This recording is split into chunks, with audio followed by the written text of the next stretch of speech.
So today we got to work on our custom wheel for the GS1100.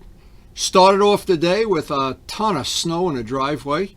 Woke up to more snow. I don't know where the snow was coming from. And spent a lot of time getting all our batteries charged. We were due for our annual battery charging day. And I can't believe how many batteries I have. I wanted to work on the wheel today. I wanted to get as much of it sanded as I could, and I did get a lot of it done. I got the hardest side of the wheel done, the side with all those nooks and crannies. But I really don't want to rush it. I wanted to be patient about it. This is a very labor-intensive, labor-of-love job. I tried not to leave out any steps that might be helpful in somebody else wanting to do the similar job, even if it's not a wheel, if it's a gas tank or a fender or whatever. The steps are pretty much the same, except this is a very detail-oriented thing. And by the end of the day, Karen had baked the cake, and of course, I didn't get a slice, so I was mad.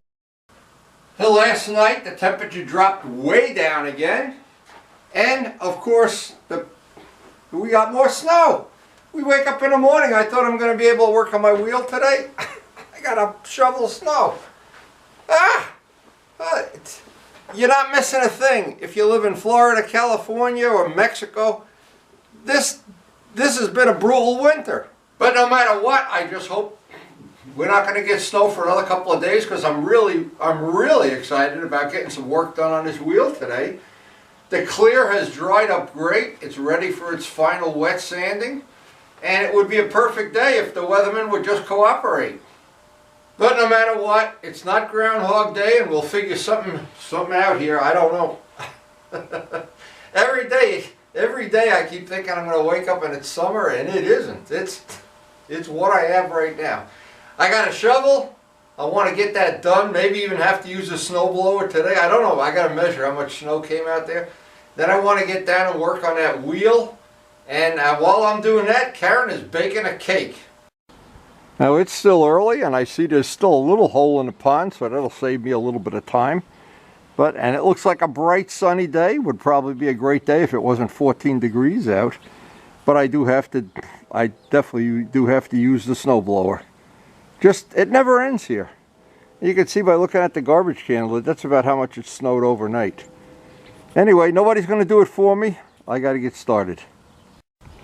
And as I get started here, this is the joy of getting up early in the morning and making sure that hole is in the pond. The life of maintenance. A total thing of beauty.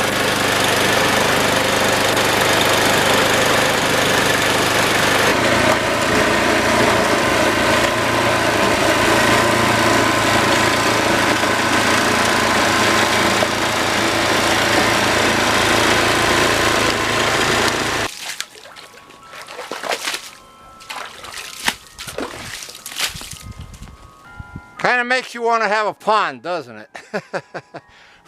Now, I'm sure we're not going to get anything painted today, but we certainly will try to get that wheel prepped up if we can. Holy mackerel. This is a lot of work. I'm getting too old for this. And I was too old 10 years ago. Now, with all that done, I know Karen is going to be happy to see me coming into the house, but not as happy as I'm going to be getting in there. Oh, it is brutal out here. I'm so glad that's done. So one final detail, because I'm out here, I wanted to get the correct disc that has the pattern. See the one on the other side, that the holes are going in the other direction. So I swapped them out. This is the one, and if we do use a front disc in the rear, which again, thank you Dallas for that information, this is the one we'll use, and it does have the correct holes going in the correct direction, and nobody on the planet would notice that except Dallas or me. Well, Luciano. So I shoveled off the sacred table, knowing that tomorrow it's supposed to warm up probably into the high 30s. I don't know. But I doubt we're going to get any painting done, but we can get that sanding done.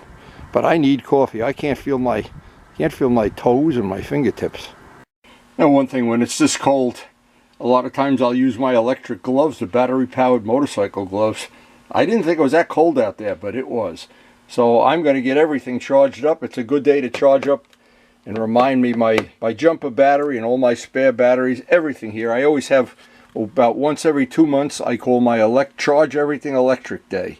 Today's that day. Now, just as some basic information, I always have a piece of tape of what day I charge the batteries. I try to charge them once every month and a half. But I know the battery that went bad, when I did some research on it, they said you didn't charge it often enough, so I make sure I charge all of the jumper batteries. And actually, I've gotten in the habit of doing all the batteries, even the ones for the electric gloves, on a regular basis, all through the winter. And while they're charging up, I mean, I've gotten really good. I've probably gotten 5 years out of the electric gloves. When in days gone by, when I was riding in a lot colder weather than I am right now, I was younger, of course, and I could still feel my toes and feet. Luciano bought a set. I bought a set. I don't remember what brand he did, but these worked out. These worked out for me, just about perfect mobile warming, and they have stood the test of time. But I have been meticulous about keeping the batteries charged. Now, it's funny, we're talking about batteries here, and I wanted to get everything on charge before I go have my coffee. This guy has proven to be the best investment. I have used that to do yard work, and again, when I had spoke, because this is a replacement battery. The original one came with it, was bad. They replaced it with a better one, and so I was pretty happy with that. But one of the things the guy mentioned 2 or 3 times is keep it charged. Don't just let it sit for 6 months at a time without charging it. I don't know if that's true. But, yeah, I don't think it can hurt anything either. So, we're all charged up. I'm all charged up. I'm ready for some coffee. Now, this is great. I come in. I get dried off. I can start to feel my fingertips and toes. And the lovely Mrs. Urtnowski already has coffee made. Thank you, love. Oh, my God. At least the birds are impressed how well that snow blowing went. I can tell you guys like to have the driveway clear so the seeds fall on tar, not snow. So while I'm having my coffee, the lovely Mrs. Urtnowski takes the cake out of the oven. The whole house smells like, what kind of cake is this? It's just a plain cake right now, but it's going to be a fancy birthday cake for Rob. A fancy birthday cake for Rob. I can't wait. We're in a very, a good position as far as this goes. We're waiting for, and I always like to for the people that follow from day to day to day, and hope you are enjoying the video, of course. This is ready for the clear. Joe has ordered it. It's not here yet, and because of all this snow, it probably won't be here for a couple more days or whatever.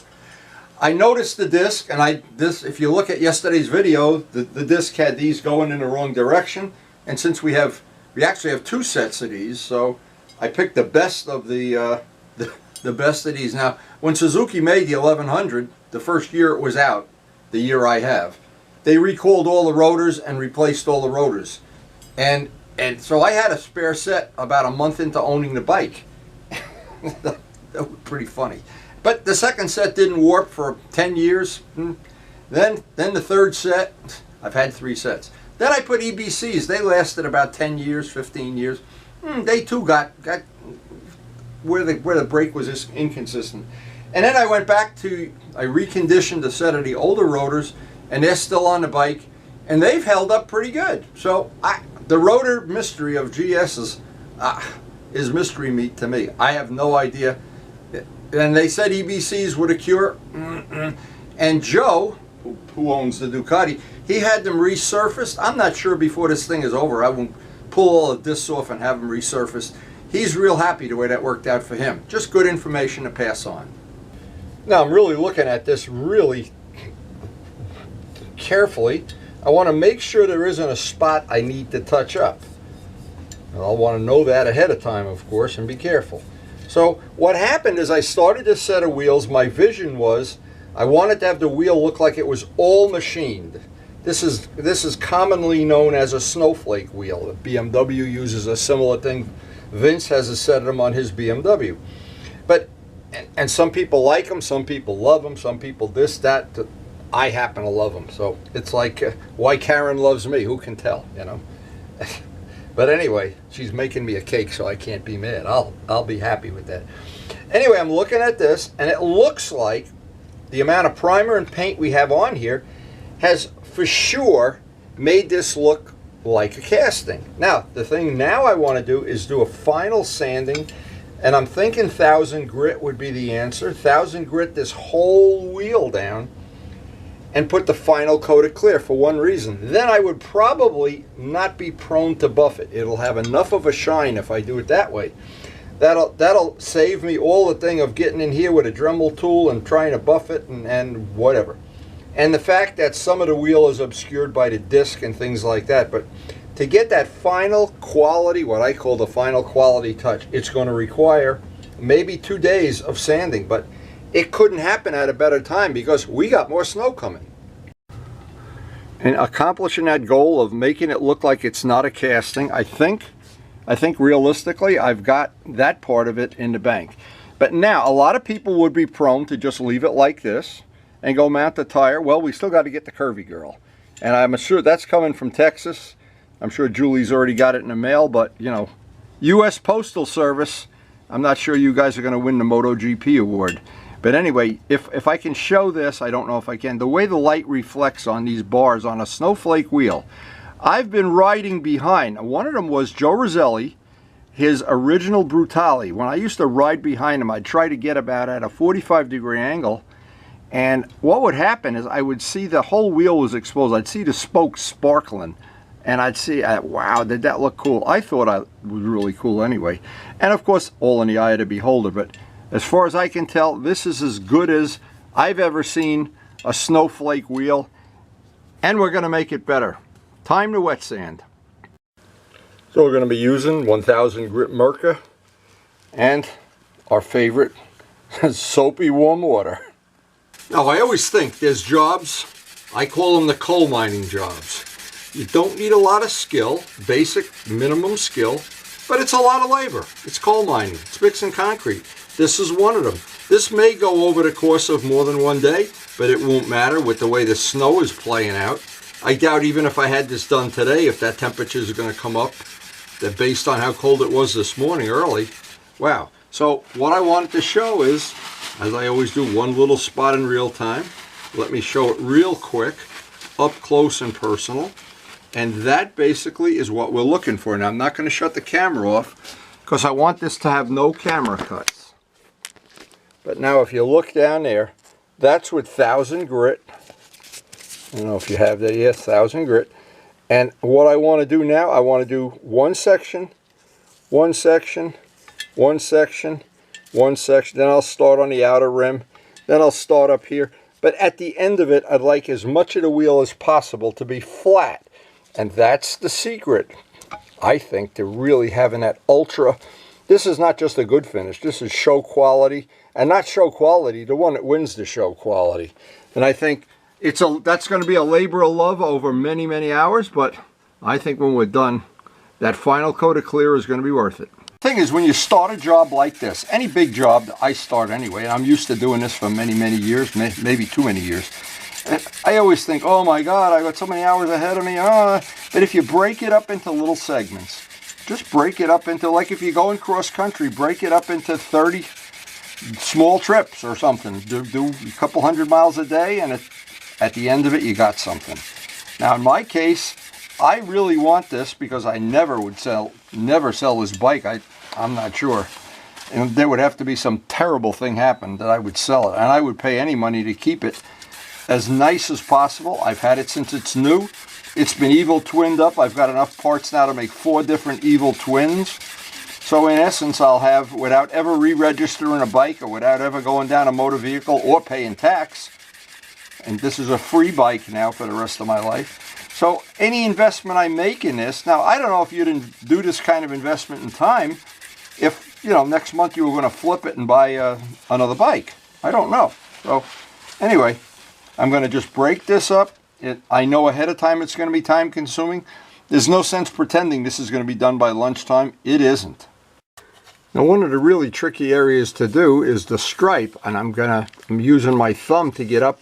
I want to get that radius in there, and I want to be able to, at the end of this sand out, I don't want to feel that stripe at all. It's like that stripe, well, is not there, and I want to be real careful going around the edge. Now if I go through, of course I've got to, this is a no-brainer, I've got to touch it up. I'm going to try to minimize the amount of touch-up, if any I have, and you can see these little dust spots. I'll get rid of every one of them. I want this piece, and this piece. These are the 3 things they're really going to pop out at you. And when I start doing in here, I know this used to be a casting. That's where it'll be more prone to go through than up here, because this is already a machine surface. So this is just, and again, it just takes time. There's just no way to do this quickly. You can't do it with a wire brush or anything. And while I'm doing this, I can smell that cake upstairs. It's making me hungry. Now this is in fast forward for obvious reasons. We're trying to condense down several hours of sanding into a watchable video that doesn't put you to sleep or bore you to tears or want you to put a gun to your head. But it's a lot of tedious mixing of concrete or working in a coal mine work, but in the end you really do have something. I'm at that whole radius. This now from where the tire is going to mount all the way up here.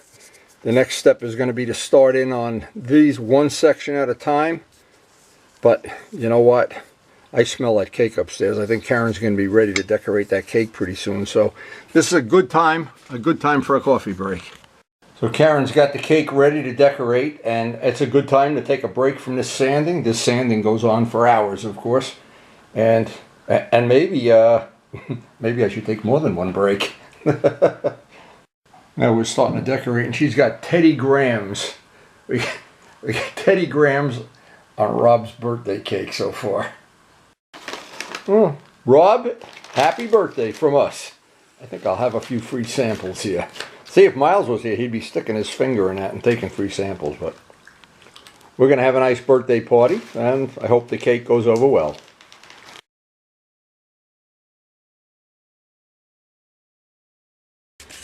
So this area around here where this was a casting, again, I am just taking my time, trying to avoid going upstairs and taking a bite out of that cake. Boy, that cake came out great. All of Karen's cakes come out great. But this, there's just no way I can think of, and I've thought of it, of speeding this process up. When you want that real high quality that just blows people away, that they can't even figure out how you did it. This is the only way I know of to do it. And now once I get one segment done, I'll just move on to the next segment. And if you break it up into enough small little jobs like this, and a lot of times, and I think this day is going to be a day like that, I'm not going to be able to get this because I've spent a good part of the day already shoveling snow and baking cakes and fooling around.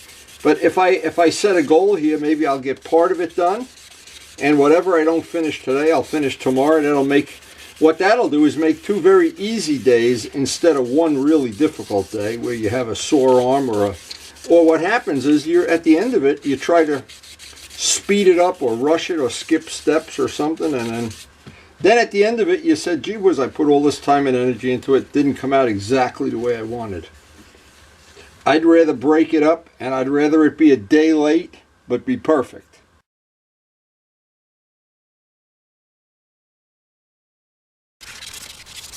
Once again in fast forward, trying to break up one segment at a time and trying to maintain my patience, not be tempted to try to push it through. Now by breaking it up into segments like that, now I just need to carefully see if there's any other spots I've missed. One of the spots I need to do is in here and along the edges here, and this is where it'll tend to hopefully not go through because we've radiuses a lot of this, but if I go through I can just touch it up with a brush or even an ink marker.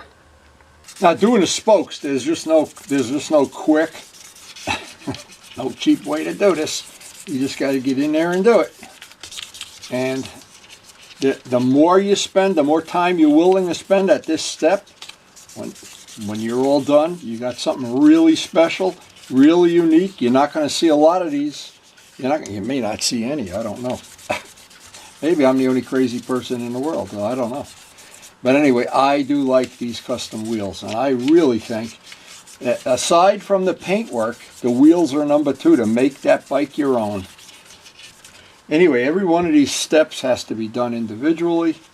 And now I'll do one. We'll make sure I don't have any flaws. Move on to the next one. Move on to the next one. But this is pretty cut and dry. And then the last thing we'll do the hub. So we're working for the outside of the wheel in. Every part of this is just time consuming. It's just detailing and time consuming, and there's just no way you can skip steps that I know of. Because the minute you skip steps, I think you compromise the quality, and I don't think you enjoy it at the end as much. Every one of these I've tried to detail out.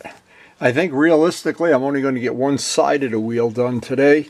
The time just melts away when you're having fun like this, but if I get one side done, that'll be a good goal. Now the last step, I've got pretty much everything roughed in except these spots, and each one of these I want to do, because this you're going to see once you put the disc even that you're still going to see down in there. And I'd like that. The biggest thing I love is when it comes time to clean the rear wheel, and you just take a rag with some detailing wax and you're done. When you got a cast wheel, you're scrubbing and brushing, and this will pay for itself in the long run, that's for sure. Now we're closing in on having this half of the wheel done. Oh, what's really handy here, these sanding, these nail files that we bought, so I call them sanding sticks, but what this allows you to do is get right inside all these little areas here. It really makes this go a lot faster than if you have to use your fingertips. Just put a nice little quality touch. We want to get all the radiuses, and when I'm done, we're closing in on having half of the wheel done, and I will feel like it's a really good idea. If you can't finish something in one day, find a good break point, and that's the name of the game. Because what happens the minute you start to rush? Number one, you don't enjoy it. Number two, the quality suffers. And then you think at the end of it, why did I even bother? Well, we want this to be, number one, the quality of this.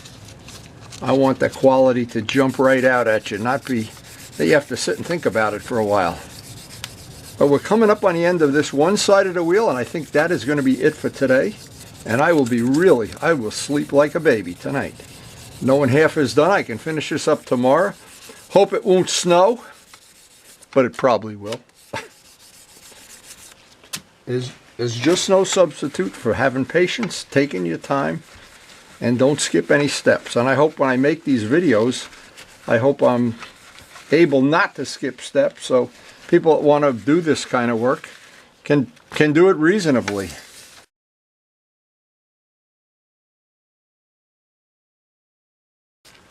Now the last thing, I want to take the wheel out, lay it flat, and then get all these flat surfaces while they're facing up. It'll just be a little easier to do that part of it. And boy, when you think of a couple of weeks ago, this was a rough, greasy, dirty casting, and it's starting to have the look of something just a little bit nicer. And that last coat of clear, when it goes on there, I think that's just going to be really, really nice. And we're just going to keep picking away at this before that last coat of clear and just be real fussy. Now this part of the spokes will just be easier to do this way than if I had them on the balancer. But you can see the value of having a balancer when you're doing a wheel, but I know not everybody has a balancer. But the Harbor Freight one, the $20 one, Pokey donated that to the cause years and years ago, and again, thank you, Pokey. We have used it extensively. Now this is going to be the end of what I'm going to be able to get done today, but I really look back at today and I think, wow, I didn't know how much I'd get done, if anything. And I'm trying to concentrate on the areas that you actually see the most. And I think we got them all. I think we're going to be in great shape. And of course, we're slaves to the weather, and there's just no way around that. If we had a painting booth or something like that, would be better, but I don't know if it would be any more fun. I just don't know. The example I always use in motorcycling is I wonder when somebody has the most expensive bike there is, and Luciano and I, and among other people, Vince, have these older bikes. I'm not sure who has the most fun. I have both, so, and I don't know, so. Anyway, we're going to finish this up. It still needs a little detailing, but I'm going to finish this side before I pack it in for today. This was a very good day, very productive, and The second side will always go quicker and easier and cheaper and whatever. But having this side done, I'll sleep good tonight. Now, whenever I start off a day, I never know how productive or unproductive it's going to be. I never know how much snow is going to fall on my head either. But today we really made out pretty good. Now, just to show, we got half of this done, and that's a big job. This was really, I don't know, bigger than I thought it would be anyway. But I know eventually I'll be looking back at today and say, hey, I'm glad I did it. And that is definitely true, no doubt about that. Anyway, I want to thank the healthcare workers. Thank you guys, and I want to thank every one of them that drive the ambulances, do the drugs, do the doctors. Karen and I have really been, I feel blessed to have you guys doing your stuff. Anyway, hope you enjoyed the video. Hope you're restoring old motorcycles or riding new ones, or I don't know. They're all good. They're all fun. We love them all. And thanks so much for watching. Now, of course, we do try to post something almost every day, assuming we don't get snowed in or have to build an igloo or whatever. Every day is kind of like a different day here. Sometimes I wish I would have 2 days the same, 2 days without snow, but no Groundhog Days. I'd much rather have no Groundhog Days. And I've been trying to fill out the end of every video with some pictures from my old picture albums. These are things that a lot of people, some of them are really old photos, some not so old, from our friends. Here's Dallas's GS, of course. And people that may or may not even have the bikes anymore. In Luciano's case, sometime I look in his garage and there's 3 or 4 bikes he doesn't have anymore. And I don't know. Maybe they get up and walk away. I don't know. There's Ray's bike. That black bike is my original race bike that I restored for Ray. Great memories. Memories of Glenn's, the little scooter he did for his daughter. Great. Some of the village market. Some of the memories of the village market. Now, I don't know how many people have memories of the village market going back as long as I do. Literally thousands of pictures. And I enjoy having them. A day like today, it's really cold, and boy, I'm done with the snow. I'm done with making a cake. I'm done with the work for the day, and I really do like browsing through the old albums and looking for pictures that remind me of some of the wonderful times we've had with the RD, with every one of the bikes. None of the bikes are, they're all good. Anytime you get into an argument about who's got the best bike, they both win. It's crazy to even go back there. Still got to get up and get some pictures of Luciano, his H1 with all the parts. We got the FZR, the carbs all squared away after an ordeal of 3 or 4 days, 5 days. Finally done. And the rides that are coming up, riding season, I'm already thinking about it. And I love, this is one of my favorite pictures. It reminds me of all the rides I've made up in the Moodna area. And hope you guys enjoyed sharing the video, and thanks so much for watching.